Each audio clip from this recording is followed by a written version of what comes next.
The topic of public safety and homelessness has become a debate with the upcoming municipal election.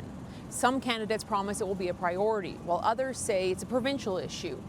If you're like me and you work and live in the downtown core, it's clear more people are experiencing homelessness in Edmonton.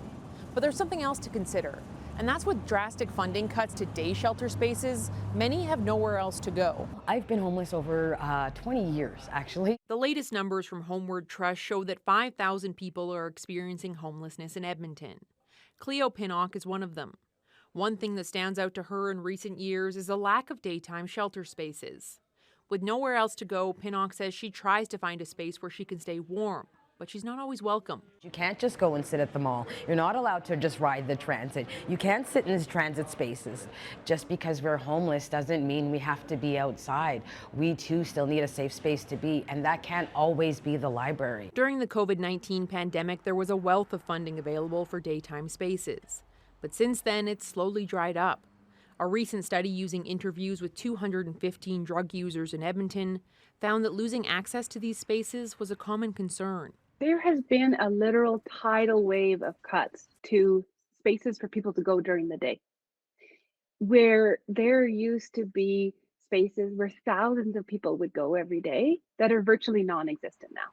Macbeth says since the pandemic, the community has watched as a number of organizations have either cut or reduced their daytime drop-in spaces. People are fighting for their right to exist in public spaces. And people are saying, if you don't want us to be outside, give us somewhere else to be that's not just the street. So while more people are experiencing homelessness, they're also spending more of their days in public spaces. And what gets lost a lot of times in the conversation of like, is it the city's jurisdiction, is it the province's jurisdiction, who's going to fund these things, is that the people on the ground who need these supports haven't gone anywhere. We're often just shuffling the problem around and nobody seems to want to take ownership of it. And at the end of the day, the cost is lives. In a statement, the City of Edmonton says the province is responsible for funding shelters and healthcare, while the province said drop-in day spaces are the sole responsibility of the city.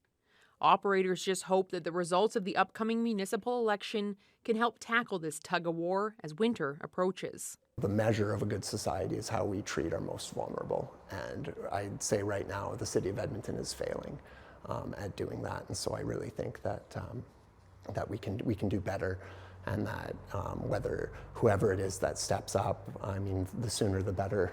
It's going to save lives. So with the election right around the corner, we'll have to wait and see how the new mayor and council approach this growing issue. Emily Fitzpatrick, CBC News, Edmonton.